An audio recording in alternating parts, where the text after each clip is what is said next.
Do you want to do the questions first? Oh, what happened?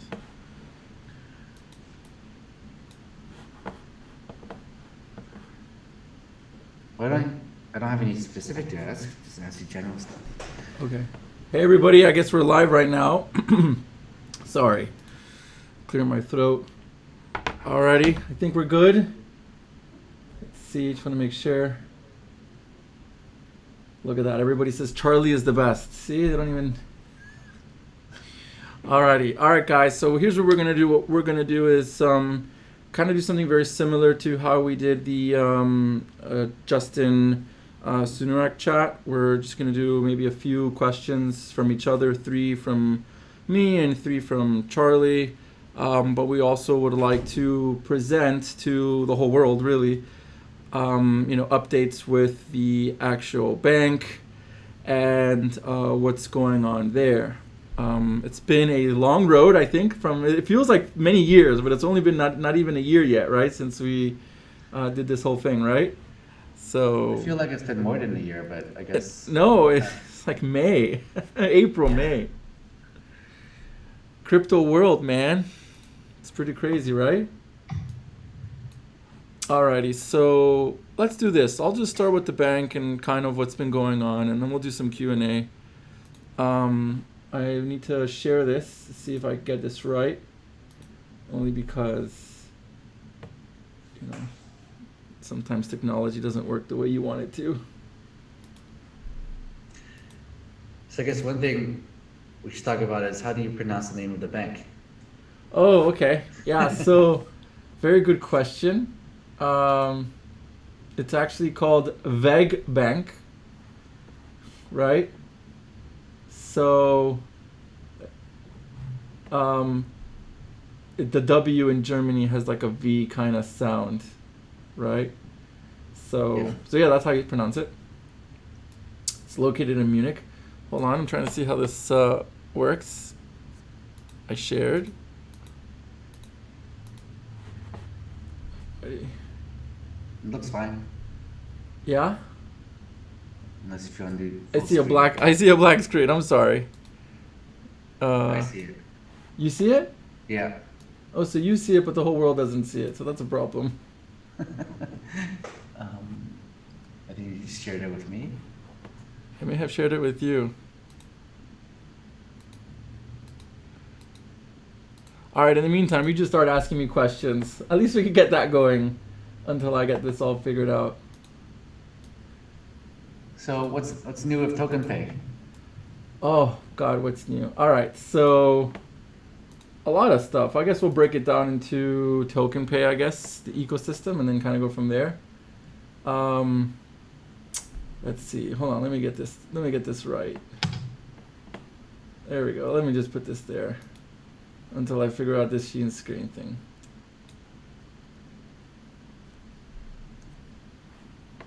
Okay. So what's new? So yeah, there's a few things. We're in the process of still upgrading our blockchain. That's going to be sometime in the 3rd quarter of this year. We have merchant services, which will be launched pretty much pretty soon. We're going to launch a very early version sometime in March, and then start rolling out a bunch of stuff after that in April. Then right after that, we have a Pro wallet, which is a multi-currency wallet, which is going to integrate with our Decentralized Exchange, which is ETHN.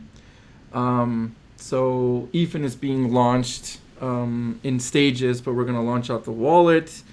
Then after that, it'll be the trading functions and then easy trade, and it'll be a kind of a process as we keep on upgrading stuff, or polishing, I guess is probably the right word, because there's a lot of stuff that we want to fix and stuff like that from the feedback. How many actually decentralized exchanges have you actually used? I've been so busy I haven't really used any of them. I mean, ETHN, not really. So, what has been like kind of like your hesitancy? Not you, but what do you think the hesitancy is from the world, I guess, from using a DEX? I mean, I think the trade-offs with decentralized exchanges is just the complexity, right? So centralization comes with efficiency. It's easy to use, it's simple. and you don't necessarily get that with a DEX. Mm-hmm. So it's also, I think it is a bit intimidating for people. Just the name, right? The idea of a DEX is intimidating. Mm-hmm. Yeah, I think if you have a DEX that has, I think a problem is a lot of DEXs have not been like actual corporate products. I think they've just been the labor of love of a lot of developers, right? Mm-hmm. Yeah. They haven't really been, kind of like, it wasn't meant to be for the mass market, right? Yeah. Mm. So Well, I I mean, think, I wouldn't say it wasn't meant to be for the mass market. It's just Mhm. that it maybe the UI is still pretty crappy. Mhm. It's still very hard to use. So it'll take a while before things get better on that front. yeah, that's one of the things that we focused on was the UI because we realized that was the biggest problem with all the other DEXs out there was that the UI was just really, really bad, right? And we put it in a bunch of front of we put other UIs in front of a bunch of people, and it was just like a disaster, and they didn't know what was going on. They didn't know what the hell they were doing, and then it was like, okay, so we had to make it like really easy. So basically, we want to make it, at least for us, the goal was how do we make a DEX feel like a centralized exchange, Mm-hmm. Yeah. right? And I think that's the hardest thing because then there's a UI, but then there's a speed problem, right? But that's a huge issue, right? Huge issue. So we did transactions on ours, and it's not an issue creating transactions when you have a maker and a taker. Mm-hmm. The issue is, and it's something that we keep on improving every time, is the amount of time obviously it takes to confirm transactions and for the orders to be completed, right? Mm-hmm. Then partial orders is also another thing. In the DEX, it's by appointment. So if you're selling 1 Bitcoin, somebody has to take 1 Bitcoin. They cannot take a partial order of a Bitcoin. Mm-hmm. So we're solving that by having ability for orders to be combined if you want to and split up. Yeah. That's hard. That's never been done before, right? But- And I think that's why we keep on like adding stuff or delaying stuff. It's not because we want to. It's because this shit is not easy, Mm-hmm. And we're using a smart contract and an escrow, so it's like maker taker puts in 1% of the order of what they want, and then once that's all finalized and we can test or we can go back and determine whether they have the actual number of funds that they're trying to trade, then the order gets executed. Yep. Another issue is like when you go offline and you close your laptop, does the order continue to happen? Because technically it shouldn't, because if you're offline, how is it really going to get from your wallet, right? Mm-hmm. So it's all these things. You can put a limit order on a current exchange, and you hope that it's going to take 1 day, right? Yeah. Or 1 hour or 5 hours from now. But so yeah, I've used a few. I mean, I've used Bisq, but I mean, I really didn't understand it. So do you think that what we're doing? I mean, I think you've seen a lot of our marketing stuff with Ethan. Do you think that our approach is different? I mean, I'm not sure. I know you're busy, so have you seen our approach and what we're trying to do with the DEX and like the partnership structure and stuff? Yeah. So I guess one thing we can talk about first is, Binance's DEX, right?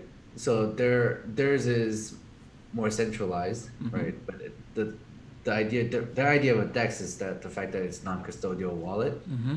is considered DEX. So what do you think about that, right? I mean, you guys are trying to do a real one where it's a decentralized exchange, which is a lot harder. Very hard. Yeah. So do you consider a non-custodial wallet enough to be a DEX, or I mean, it's still a new space, so it's still not well defined what a DEX is. I believe there's many definitions of what is a DEX, and I think that it's important to be a hybrid until you become fully DEX. In my definition, a fully decentralized exchange is just like Bitcoin, where if a government decides to stop it, it can still function, right? It can still run, right?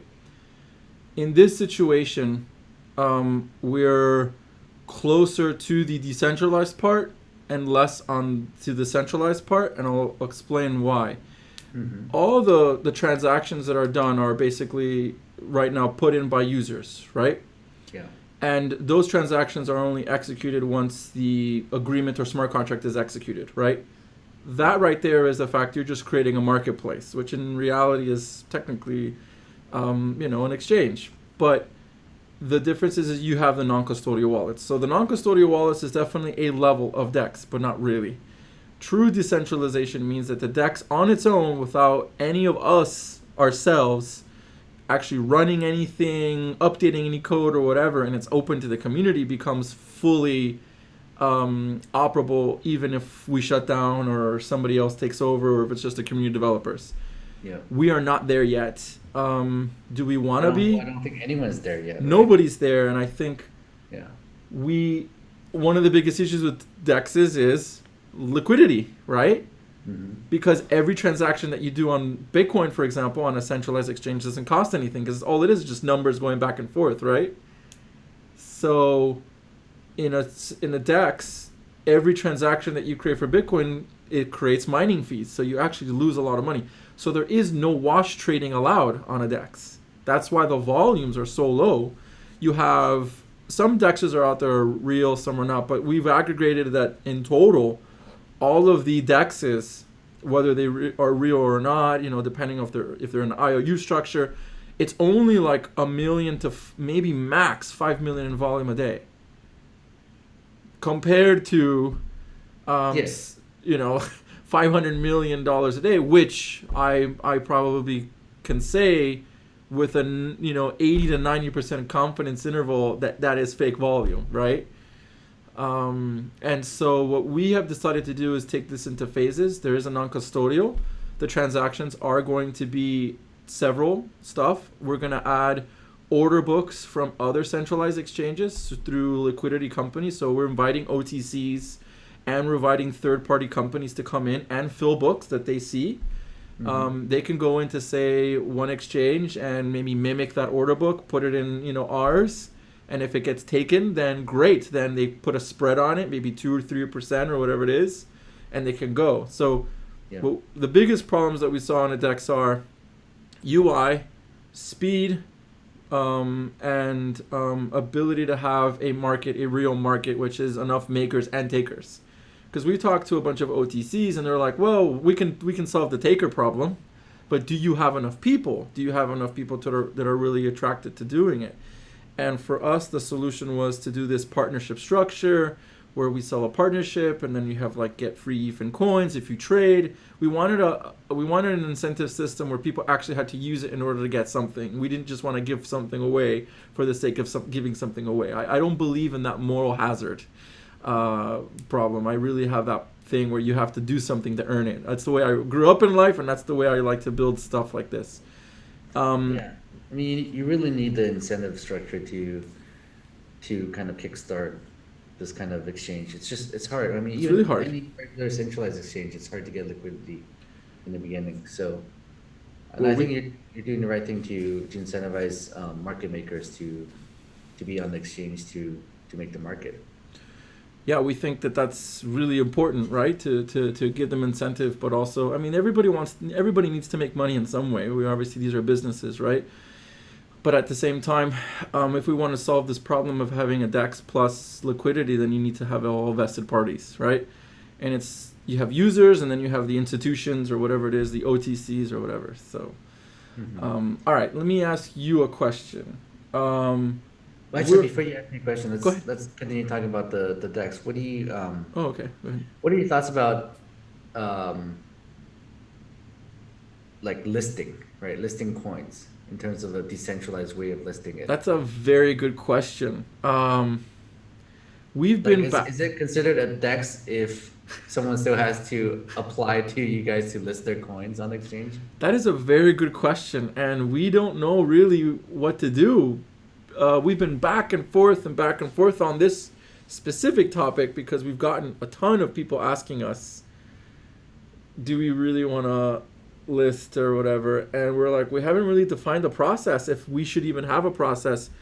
So we've decided that, in a way, okay, let me say not decided because it's not final yet, because really it's been back and forth, is we had to look at the mission. What is the mission, right? Mm-hmm. Is the mission really to get everybody to start using a DEX? If the answer is yes, right? And if the mission is to get as much adoption as possible, what can we do to get projects that have community backing to basically join the DEX and be on the DEX, right? Mm-hmm. So we may have to have like this structure where we say, if your community can bring in 5,000 people and they trade, we don't care what it trades, but trades on it, then we'll put you on. Now, is that fair? Is it not fair? What about there's new projects that don't have anybody and they're trying to get more exposure, so that's why they're adding? Or, like, it's been one. I'm torn because I really want the DEX to survive, but at the same time, it's not just signing up. They have to trade because I want the DEX to survive and thrive. But at the same time, I want to add projects that make sense, right? Mm-hmm. Yeah. Do you have an answer to that one? I really don't, because it's hard. Well, I mean, one way to do it is make it in such a way that any projects can kind of add themselves to the DEX, Mm-hmm. right?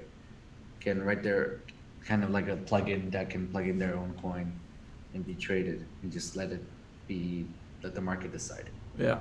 right?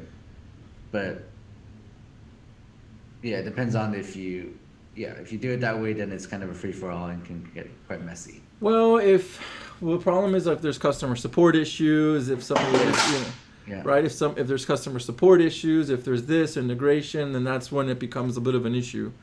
Mm-hmm. Again, we're not full DEX because, as you said, it's nobody else's. And I think that if we decide to kind of put our project to be full DEX, then you're right. That would be the only way to add projects. It's more of a community thing. You add in, and it is what it is, right? Yeah, but then you get into if you let it be a free for all, you get into problems where people try to steal another coin's token. I mean, the token symbol or whatever, and this is the real Bitcoin. Yeah. At this point, we're at a philosophical argument. Are we a religion or a government?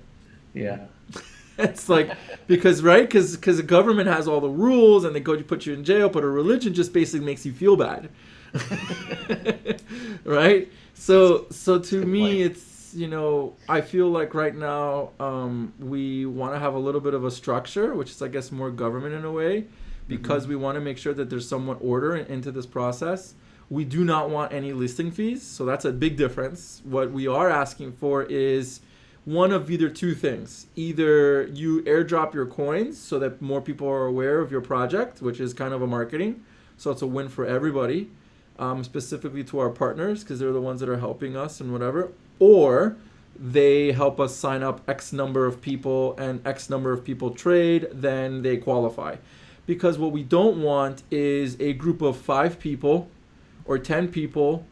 Okay, let's put this in phases, because I think this is a very interesting question. Let's assume that we have another ICO boom crazy phase, right? And all of a sudden, 10 guys or girls get together. They put up on their website a bunch of pictures and stuff like that, and they say we're gonna help the unbanked part 2.0, help the unbanked 2.0. And they're just automatically going to be on the DEX. I don't think that's fair. There's a lot of manipulation, market manipulation, who knows, and I don't really want to be a part of that per se. Mm-hmm. I don't want to be a part of that at all, period.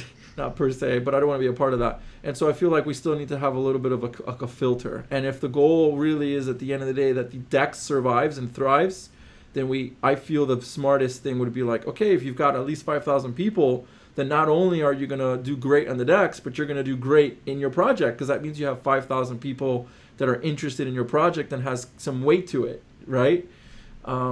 That's the way I look at it. But we're still getting feedback from, people like you and our community, and what makes sense. One way you can do it is you can make it, you can program that logic in, right? So something like if the exchange has, if that order book has some volume, some liquidity, then you surface it to everyone. If it doesn't, then you have to actually go find it yourself. Right? You have to search for it. So that way, if there's enough volume, then it becomes a real thing and everyone can use it. Or if it's just some smaller community, then they have to kind of market it themselves, and you have to actually search for it and pass the link around to get to the actual order book. And then that way the community can build up the liquidity. And if it becomes big, then then everyone can trade on it. Oh, that's interesting. That's interesting. That's using your more of your tech approach, right? Whereas mine is more of like, how do we do this for the community and stuff like that, or Yeah, just do it in more of an automated way, Hmm. but just build that logic in so that it's more decentralized. That's interesting. Okay, we'll talk more later about that one and see more details, because that would be us talking to the dev teams to see how we can do this. Because no, that's it's interesting. And maybe we do it in phases. We do this way. We're gonna add like 30 more coins anyway, right? I mean, we're not gonna just stick to what we have now. That would be dumb, right? But we're gonna add what we think. What we decided to do was add coins now, and the next I think 20 coins that have real volume, have a real community, and are actually people doing stuff in the space that we see actively doing stuff. That's kind of our internal litmus, right? And then after that, then I guess that's when it kind of, we have to either fork our idea of like, what we're doing, right? Mhm. So yeah. Okay. Any other questions? Yeah, when are you gonna be supporting the U.S. citizens? Oh, that's a very good question. When if ever, and why are you not allowed to for a DEX? Okay, that's a very good question. I think we're very concerned about the legal aspects of a DEX in the US because of understanding what they are, number one. Mm-hmm. There is no license for a DEX. Yeah. There is no KYC, which Mhm. governments don't like, specifically the US. Sure. We're also issuing a coin, which is inside, which is still a utility because it's the only thing that's used inside. Mm-hmm. And I think it's more of like, where do we stand? I don't want to be. We saw one DEX or one Ether. Was it Etherscan? It was Ether Delta. Mm-hmm. There was a huge thing, and That the got shut guy down. paid a $500,000 fine for that. Yeah. And he walked, and he sold it too. And they've still got him after that. Mm-hmm. And that was, Ether Delta was technically a DEX. And he still got fined $500,000. So we saw that and we're like, if we become the biggest DEX, forget it. Like it's a concern. Trust me, I get crap every day about this whole USA thing. Obviously, Yeah. I'm from the States. You see Jordan, Wade. I mean, I'm born and raised, but it's one of those things where if there's clarity and we can definitely have regulations that actually make it safe or easy for us to do, then great.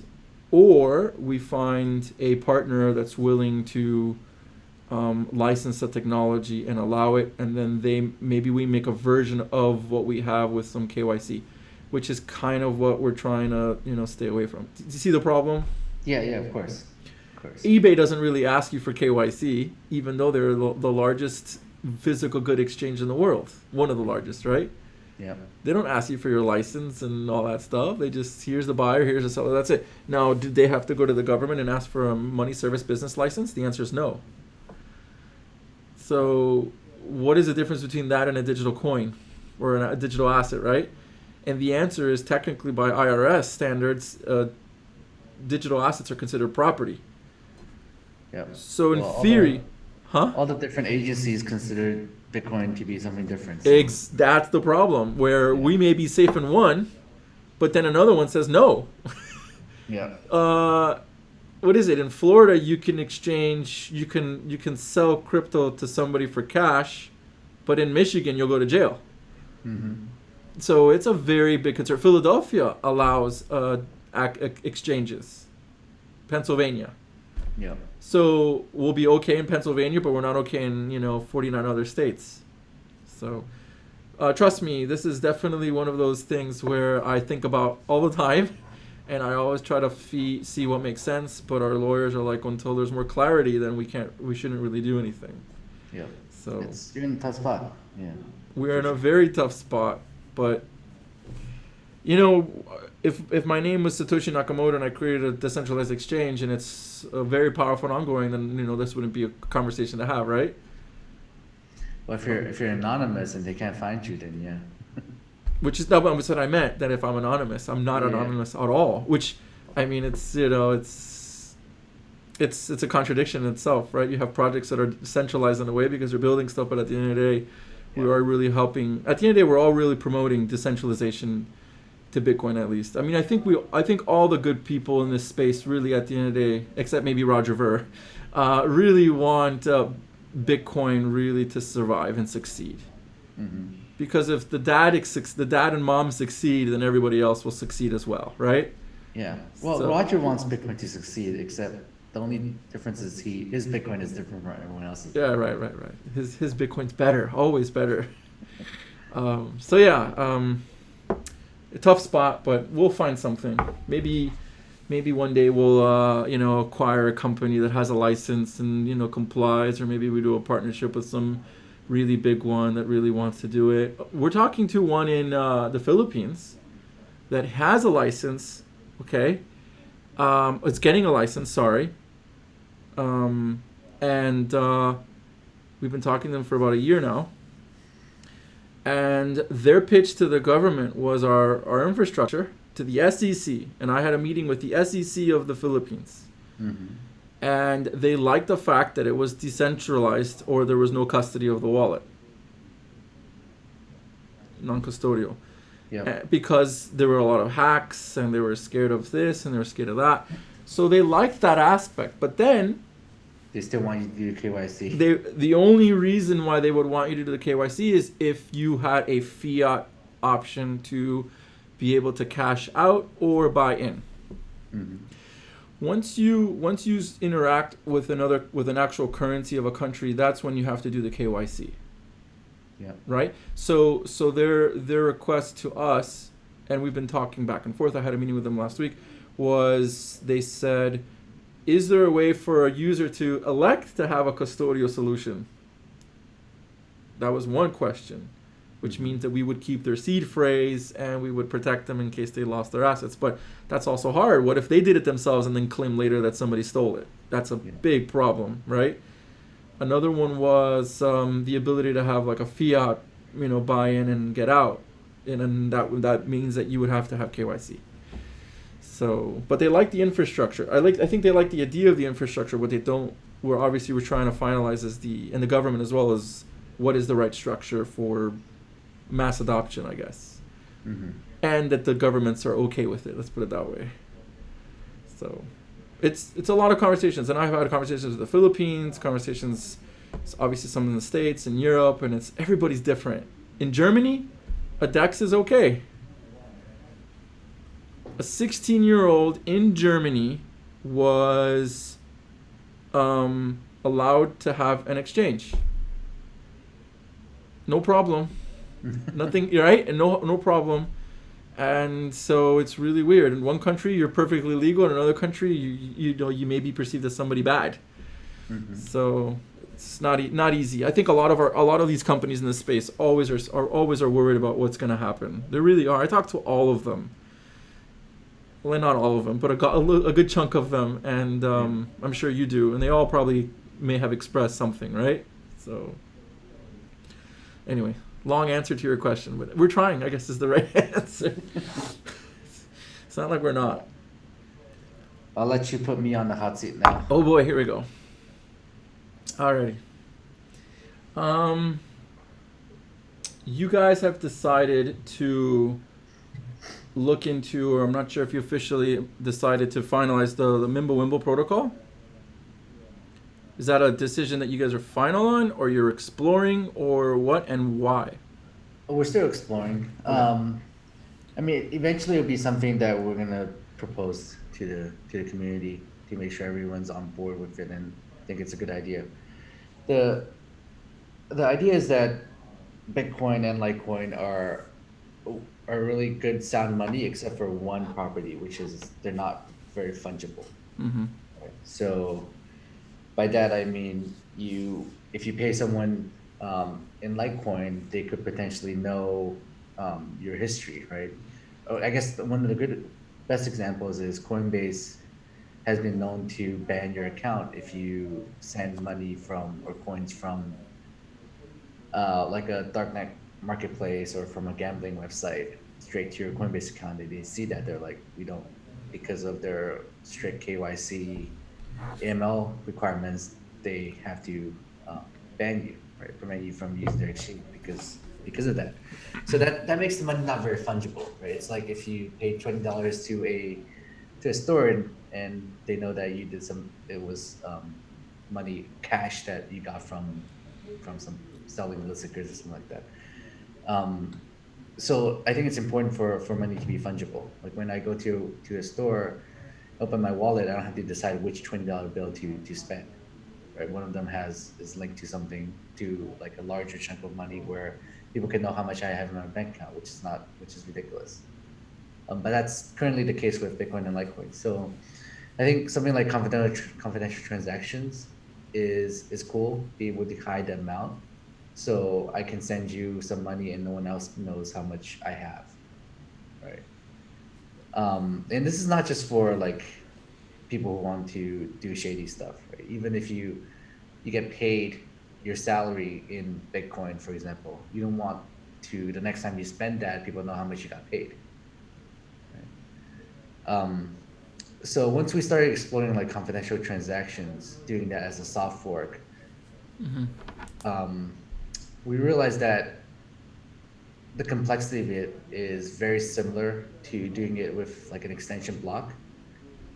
And there's obviously trade-offs with doing that, but if we're talking about doing it with extension blocks, then might as well do like something better in terms of privacy, something like Mimblewimble. So we started looking into that.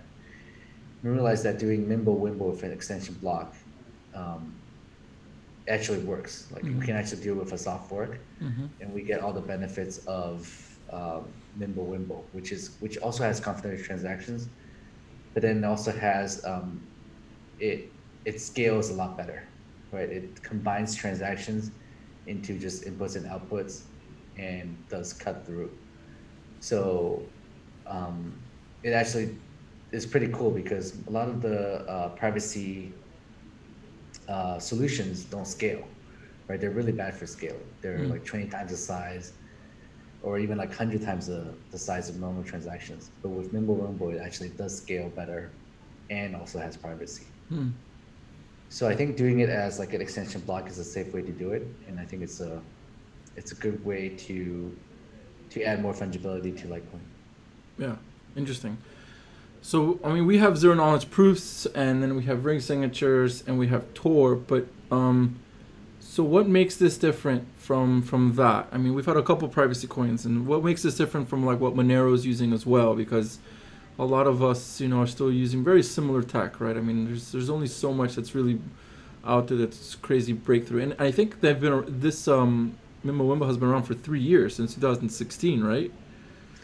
Uh, Maybe even longer. It was the white paper was dropped on us a while ago, but Anonymous as well, yeah, yeah, using Harry Potter names, I think. yeah, yeah. I mean, it was kind of a breakthrough when people saw it. The first time I read the paper, I was pretty amazed because it's kind of, you get the best of both worlds, privacy and scalability, right? The argument against like ZK's snarks is, for one, there's a trusted setup, right? So you have to trust someone that they didn't keep um, the keys or whatever you call it, and they're able to print coins in the future where no one can know that they did. The second part is it's still really new. I mean, I think the privacy is almost perfect, so that's great, but it's still very new. So there may be issues. Recently, Zcash announced that there was a bug that they fixed that could have been pretty bad, but they caught it uh, before it was before anyone knew of it. And then last thing, it doesn't scale very well. Right? ZK Snark's transactions are big, and well, not necessarily transactions are big, but it takes a long time to actually create them. The CPU time it takes to create them is long enough that a lot of people don't use it because it's just too annoying. And then with Monero's ring signature, The problem with that is it doesn't scale. Right? With ring signatures, you have to keep the unspent transaction outputs. There's no such thing as unspent transaction output because every single output is unspent, or you don't know if it's spent or not. Right, right. That's how you're able to like randomly pick 6 or more of these transaction outputs and put it into your transaction, and you don't know which actual output is the one that is being spent. Got Right? it. So you're kind of mixing your own outputs with random ones from the past. So that means every single that means it just grows forever. The and you just have to keep on to all the transaction outputs for the rest of the time, which is not a very good. It doesn't scale at all. Interesting. Yeah. I would probably say that in our network, I mean, even though we're a privacy coin, I would probably argue that maybe not even less than 1% of the transactions on our network are probably used to privacy features. Not that I would be able to know exactly who, but we have an idea just by, just more or less looking at the blockchain explorer and looking at all the transactions, even though they're not on the blockchain explorer, but we can kind of see sometimes how they come out because eventually you have to go from stealth to public, right? Yeah. The good thing about Monero, the thing I like about Monero is that everything is uses ring signatures, uses ring CT, right? So everything is private. Unlike Zcash where it's opt-in. If it's opt-in, then if only 1% of the people use it, then it really hurts the overall privacy of everyone. So you're saying that because it's all in Monero, then basically people are really more fanatical about it because they know the whole thing is all about that. Yeah, it's just that because everyone uses every transaction from Monero uses ring CT, then everything is hidden, so you can't see anything, right? Whereas with Zcash, if some of the transactions are not private, then you can still track it, right? There's still ability to track it even if the last transaction is private. Got it. Not so with Monero. So I think that's good. But then for Litecoin, at least for what we're thinking of doing right now, is it will be opt-in, right? So it's not all using Limbo, right. but potentially in the future, that's a direction we may look into if the community thinks that's a good idea. How far are you, do you think, from implementing this? We're still ways away. So we're working with the Beam. The Beam team, yeah. Privacy team on it. For the first thing we're doing is trying to come up with a plan, right? How to do it, how to use extension blocks to do it. Once we have that, then we're going to really look into potentially hiring more developers to actually implement this. But the good thing is Beam already has an implementation of Wimbo, and it's written in C++. So we should be able to integrate that pretty well with Litecoin. Okay. But no one's really done an extension block yet. There's been implementations of it, but no one's really launched extension blocks on any coin. That's going to be interesting. There'll be some challenges, I assume. Right. For sure. Now we've talked privately about this, and I kind of want to put you on the spot a little bit. Not that bad, but if there was an opportunity for the German bank to have a division or to be renamed to kind of Litecoin Bank, would you think that the foundation would be open to an idea like that? Yeah, I mean the Litecoin Foundation doesn't own, right? Can't tell others what they can do or not do with the word Litecoin, right? So, I mean we're fine with it in terms of as long as the bank doesn't do anything bad with the name, right? We just won't allow any Monero transactions. I mean, I'm biased. I think I like the name Litecoin. The Litecoin Bank.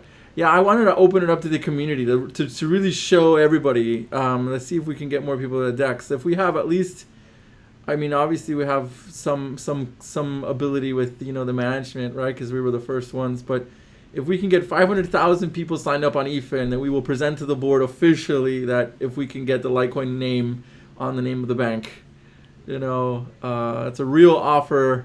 We'll get it in writing, present it to the board, and see what they can do. I think it's a great name, and I think it's something that if the community really, really cares about integrating the old world and new world, then might as well do it with something like a DEX, which the goal really is, and the plan is, which hopefully I can get this presentation up, is to integrate the bank with our DEX, right? So, we definitely want to get this out there. I think the Litecoin name is great. I think it makes sense. It's, in my eyes, I still see it as a number 2 coin in the world. I don't see XRP as a as a real coin per se. I mean, I respect what they've done, but it's just to me that just what I see real as a real blockchain, right? So yeah. I think people wanted to ask. I had a couple of questions here.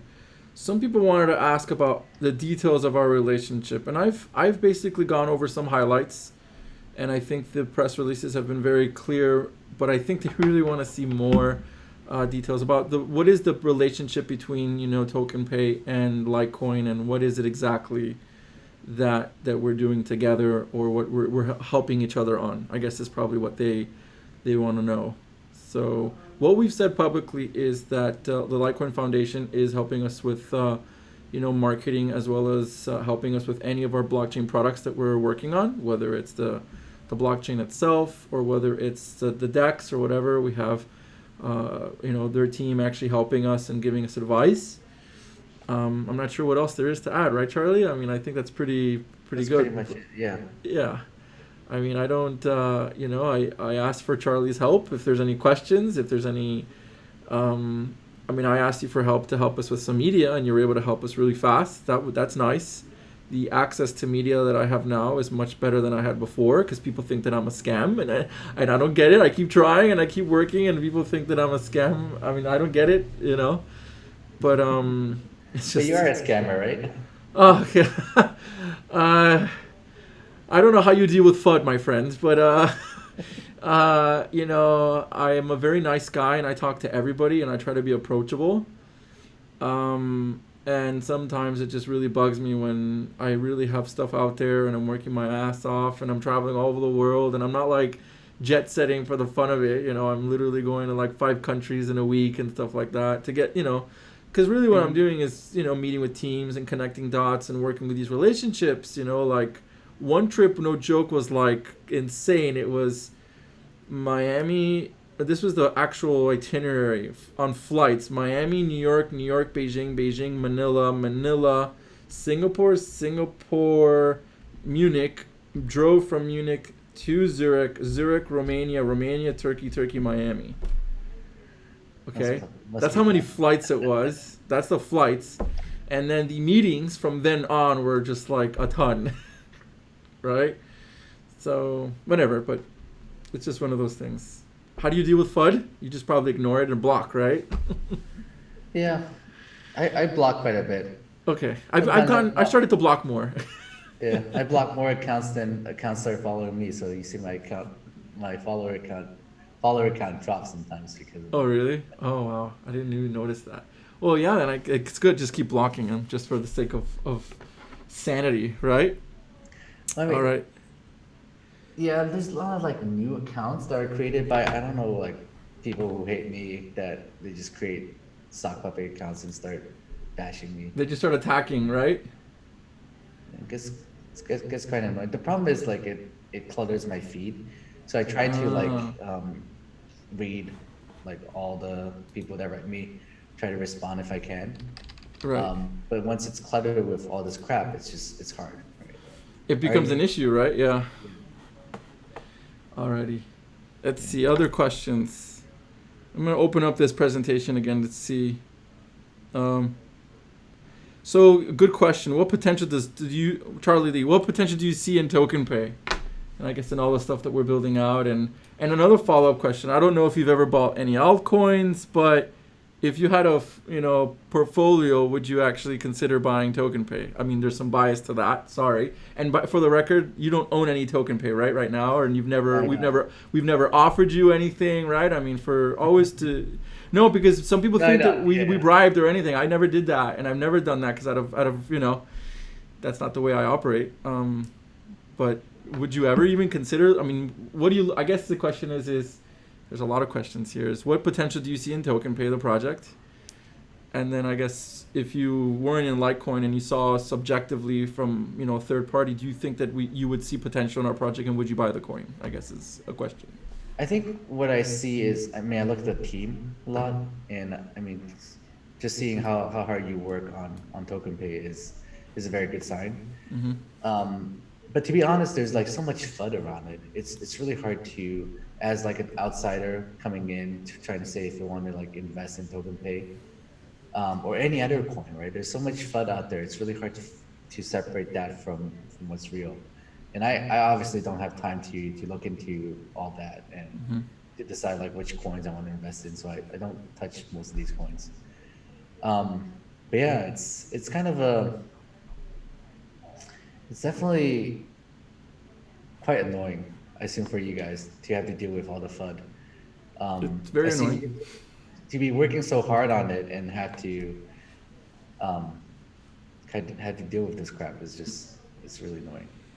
I think the only way to fight it is just to deliver, and that's it. And I guess even then, there's always going to be somebody out there that's going to bitch, right?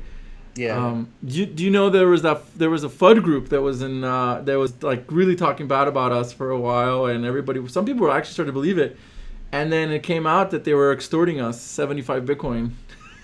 Is that right? Yeah, 75. Well, it seems to me there's a lot of TokenPay FUDding, more so than other coins. Maybe I'm just paying attention to TokenPay more than other coins. Probably.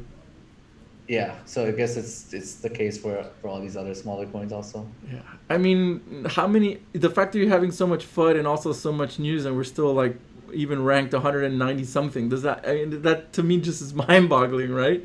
But it goes to show you how engaging our community is, good and bad, right? I mean, you can always say that even bad press is good, right? Yeah. But there's a point, right? And then now we found out that they were really trying to extort. I was like, all right, now this is a clear intention, right?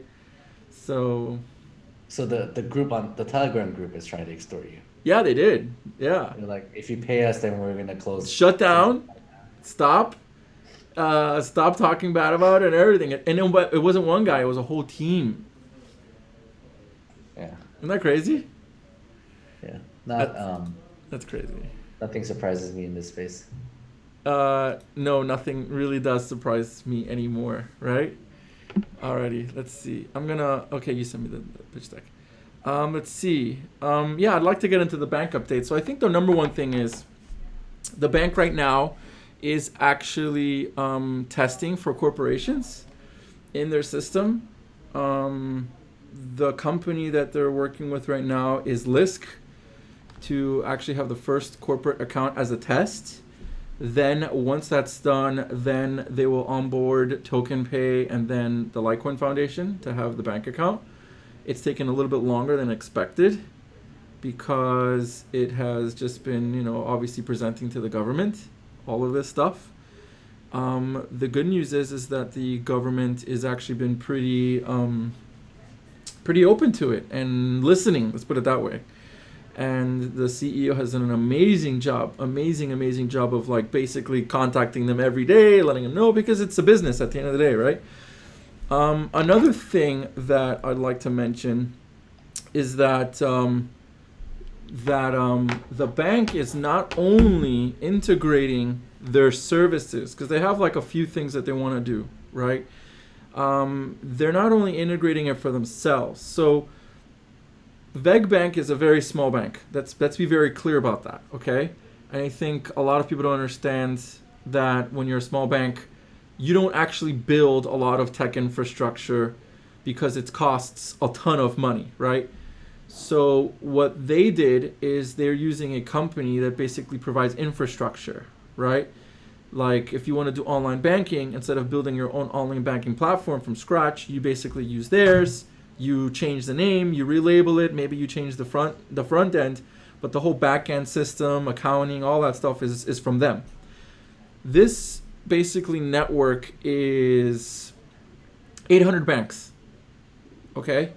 And what they're trying to do is they're right now in a committee for tech with blockchain, so that the protocol or the things that they're doing for this bank, for VEG specifically, is not only going to be available for VEG, but it's going to be available for all the other 800 banks. So it allows for banks to be able to integrate with crypto. So the purpose of the bank is that the bank actually really doesn't touch any crypto because the government is still not comfortable with it yet. But it allows the bank to be able to work with other crypto companies and have the infrastructure to be able to communicate. It's like going to a country and not speaking the language, but at least having a translator to help you speak the language. I guess is the best analogy that I can give, right? I think this is the good first step or first phase of the bank. It's going to take time to get to the point where the bank actually has custody of the coins, if you want that, if people want that, etc., etc. Now, other things that are coming out of that is that there's a couple of other partnerships that are being involved with the bank.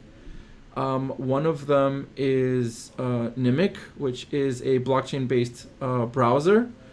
And what they're doing is basically help with the integration with the bank and with that board, that technology board that I was talking about, with that network of 800 banks. They're actually helping out with that infrastructure because we're working on other infrastructure, whereas they're working on that with them. Another one is to provide banking accounts for ATM companies and POS terminal companies and merchants, which is a company called C-Novation. And they will be adding TokenPay Coin to that, and then eventually Litecoin as well.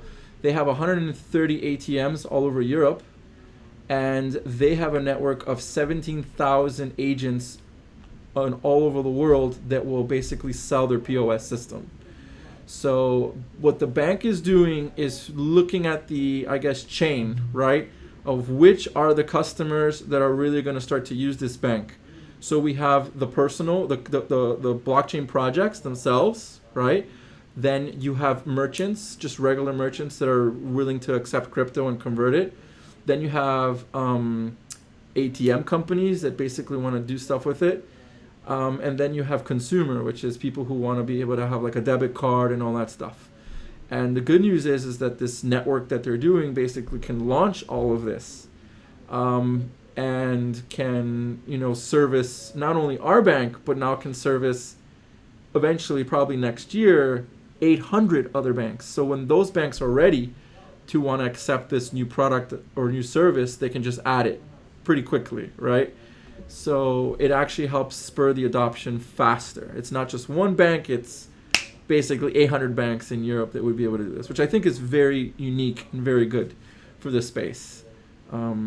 I think people don't realize all the work that gets done and all the meetings. I mean, the CEO has been doing a really good job of doing this stuff. So that's a really big update. I think people don't realize all the stuff that's happening. I mean, I don't know any other crypto companies that actually own a bank anywhere. I know some have tried or have a license to one, but actually really own it and doing stuff. I think we're one of the only ones. So. But it's still going to take some time. It is, and at least you know that. Yeah. I mean, you understand this has been around for a long time and the stuff. Well, but banks move slow. They do. I'm actually surprised about this one though, because this bank is small enough that it's still entrepreneurial, but it's still obviously dealing with the regulation and the government. So the German government is actually very open to new things, and crypto is starting to become more and more of a thing. And I think they're moving faster than I think a U.S. bank would be. Let's put it that way. Yeah, for sure. So if a U.S. bank would take 3 years, this one maybe would take a year and a half, maybe 2. Let's put it that way. Yeah. Yeah. I mean, just to be on the safe side, right? But I'd rather take 2 than 3, right? I mean, if you really want to look at it, so. There are no timelines. I would suspect that the corporate bank stuff for sure we're gonna have it by if not this quarter, if not next, open to everybody. But we already have a big waiting list of companies that want to already have bank accounts. And it's not because they don't have any. Actually, it's because they only have one and they're afraid that it's going to get lost. Yeah. You know, like they have one in like Yeah. another country and they're afraid of actually like having only one, so they want to diversify.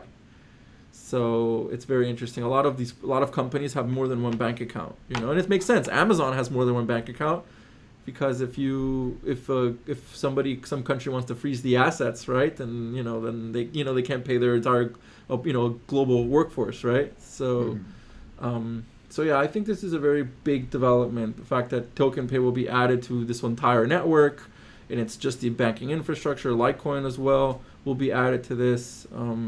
So I think that's really, really big. This is like real infrastructure. It's not like, oh, we're adding you to accept payments on a website, unless it's Amazon. But it's not something like that. This is like really long-term infrastructure that makes sense. So yeah, that's pretty big. I don't know. Maybe the community wanted something else.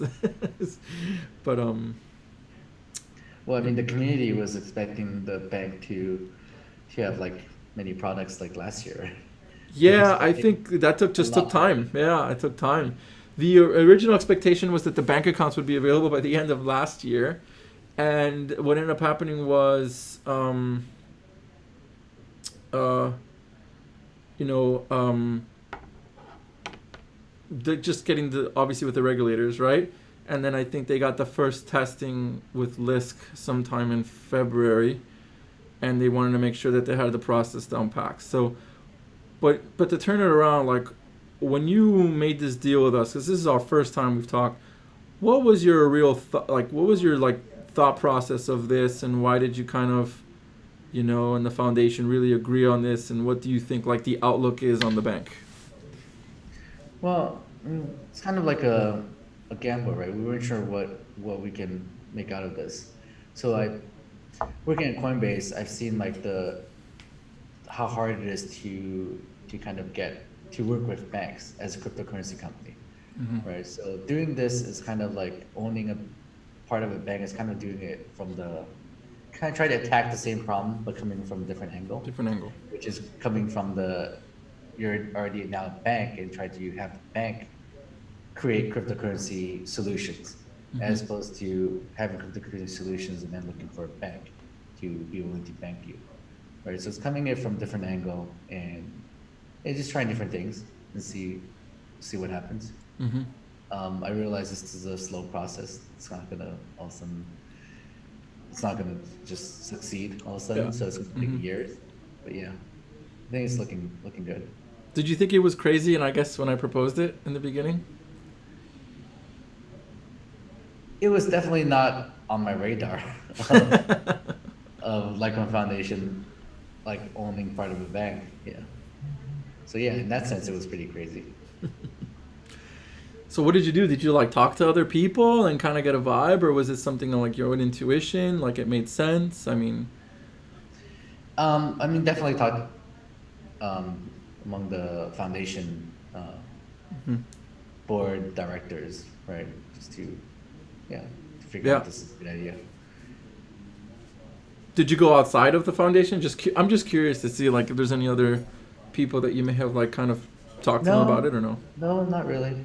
Okay, that's cool. That's cool. Yeah. Yeah, I mean, we obviously put it on our white paper, and we were obviously looking at a small bank, and then we realized this one came up, and it made a lot more sense. This one, you want to be in a bank with a good jurisdiction than one that in a really, really poor jurisdiction. So it doesn't make any sense. But all right, I think we'll take one more question. Let me see what I've got here. So,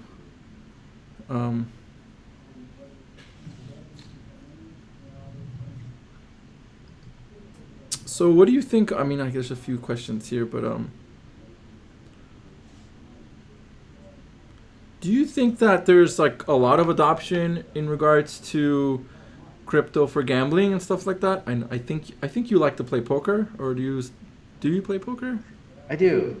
I do. In terms of, I don't think there's a lot of adoption. I think it's starting to become more and more popular, but like most of the major poker sites don't accept crypto yet. But but there are definitely rumors that they're looking into it. There are new sites, right? New gambling sites that do cryptocurrencies. Hmm. But hasn't, in terms of gambling, hasn't reached like much of an adoption yet. Right, right, right. We're Um, planning we're planning on launching one called CryptoBet.com. So if you ever get into the World Series of Poker, you're obligated to wear the hat of CryptoBet.com. Depends on how much you pay me. Oh God. Oh gosh. It comes down to money, Charlie. Well, as long as you buy TokenPay without money, then that's fine.